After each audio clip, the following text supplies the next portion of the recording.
why on earth this Senate is focused on racing forward with a Supreme Court nominee, but is not willing to take a vote to provide needed relief for them and their families.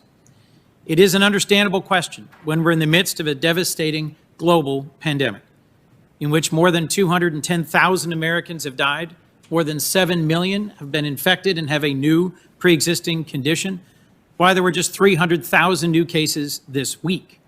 And today, more than 25 million Americans are collecting unemployment. This is an ongoing national emergency, and as an exercise in civics, not politics, we in Congress should be working day and night to deliver them that relief. Instead, my colleagues are barreling forward with a confirmation hearing that's distracting from our responsibility to our constituents and threatens to further tear our nation apart. Mr. Chairman, as you know, we're just 22 days from an election. There is no precedent, despite my colleagues' lengthy and I think hypocritical lecture about the history, there is no precedent in our nation's history for confirming a Supreme Court nominee by the Senate this close to a presidential election, in which a majority of states are already voting. In fact, 6 million Americans have voted. This process flies in the face of the very rule Republicans set themselves in 2016, when they refused, as a matter of politics, not of civics, to even consider a highly qualified nominee, Judge Merrick Garland, 9 months before an election, simply because it was an election year. And Mr. Chairman, in 2018, you went a step further and said, if an opening on the Supreme Court came up in the last year of President Trump's term, you would wait until the next election and let the voters decide. So what changed? Sadly, nothing. Nothing except the fact that this time, President Trump and his allies in the Senate saw a chance in Justice Ginsburg's untimely passing to shift the balance of the Supreme Court for decades to come, and that will have consequences in the real lives of millions of Americans. Proceeding with this confirmation today is wrong. And if I could, to my colleague who just spoke, religious liberty, I agree, is foundational to our civics and our republic. And I and my colleagues will focus, Judge Barrett, on your legal writings, your opinions, your articles, your speeches as a law professor and judge. And I think when we do that, we will conclude the ways in which you may serve as a justice will do irreparable harm. I think proceeding with this nomination in this way at this time will also do harm to what remaining trust we have in each other, to the Senate as a whole, and potentially to the court itself. As if all of this weren't reason enough for us to delay, we're proceeding despite having 2 members of this committee who've contracted the virus. That's why the Senate's out of session today. That's why all of us, when not speaking, are wearing masks. That's why the distance between us. In light of all of this, in light of the stresses on our country, I think this rushed, hypocritical, partisan process should not proceed. But instead we are. So let me try and help explain to those who've reached out to me why and why it matters. Centrally, it's this. President Trump has promised over and over and over again that he would repeal the Affordable Care Act. He ran on that promise, but despite his very best efforts, he's failed. My Republican colleagues here and in the House have voted over and over and over to repeal the Affordable Care Act since it was passed a decade ago. But thankfully for the people of our nation and my state, they too have been unsuccessful. And yet today, to make good on this promise to achieve what they could not accomplish through the democratic process, they're looking to the courts, in fact, to the court. They're looking to this nominee. President Trump explicitly promised anyone he nominated to the Supreme Court would do the right thing and be a vote to overturn the Affordable Care Act. And just 1 week after the upcoming election, the Supreme Court will hear a case in which the Affordable Care Act is at issue and where the Supreme Court will hear argument that supports the Trump administration and the Trump's Department of Justice position to strike down this landmark law. So let me be clear. Just a week after the upcoming election, the Trump administration will be telling the Supreme Court to tear down the very law that provides health care protections in the middle of an ongoing pandemic. Judge Barrett, you've publicly criticized the Supreme Court's past decisions upholding the Affordable Care Act, and I think that is appropriately at issue in the days to come. The president knows this, and it's one reason why he and my colleagues are rushing to have this confirmation just in time to hear the administration's challenge to the Affordable Care Act. I don't think this is a coincidence.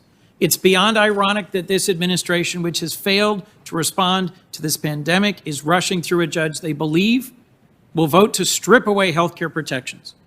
Today, because of the Affordable Care Act, insurance companies cannot discriminate against women for being women. They cannot charge more. They cannot treat pregnancy as a pre-existing condition. I cannot think of a sharper irony as we consider the legacy of Justice Ginsburg, who dedicated her life to fighting for gender equality. It also prevents insurance companies from charging any with pre-existing conditions more, so Americans no longer have to worry about going bankrupt because of an unexpected illness or accident. Don't take my word for it. Listen to the voice of Carrie, who's behind me to my right. Carrie from Middletown, Delaware, used to pay $800 a month for junk insurance, as she called it. Coverage so skimpy, she had to live in fear of going to the doctor's office or needing medication. Because of the ACA, she was able to get better coverage to pay what she can afford based on her income. She has diabetes, she has high blood pressure, but thanks to the ACA, she can't be denied care or coverage. She told me when he spoke, this takes the stress and the worry out of it, and then asked me, how is this even at issue? Wasn't that settled years ago? Carrie's right. She should have the peace of mind that you can care for yourself and your family if you get sick. I've heard so many more stories from Delaware. Just over my shoulder here is Debbie from Newcastle, a self-employed small business owner who receives her health insurance through the marketplace. Her pre-existing condition requires her to attend physical therapy and doctor's appointments multiple times each month. Without the ACA, insurance companies would have charged her more because of her condition, and she wouldn't be able to afford her medical bills and support her small business. There's Barb Slater from Newark, Delaware, who was diagnosed with scleroderma 4 years ago. After losing her employer-sponsored health insurance, she was able to find new coverage in the marketplace thanks to the Affordable Care Act. My inbox and the inbox of all my colleagues are filled with stories like Carrie's, Debbie's, Barb's, and they highlight the breadth of what the ACA means to the American people. The ability of young people to stay on their family's insurance, lower out-of-pocket costs for seniors' prescriptions, the elimination of lifetime caps. These protections are on the line in the ballot and on the docket of the Supreme Court. And it's not just the ACA at risk. Judge, I'm deeply concerned about ways in which your approach to something that may sound abstract to folks watching stare decisis or precedent, that means your approach to reviewing and reconsidering and possibly overturning long-settled cases may overturn some of the very principles for which Justice Ginsburg fought her entire adult life, principles that protect settled fundamental rights for all Americans. What might this mean? Cases like Griswold versus Connecticut that establish married couples have a right to obtain and use contraception in the privacy of their own home may be in danger of being struck down. It means cases like Roe versus Wade, which protects a woman's right to make her own critical healthcare decisions, may be on the line.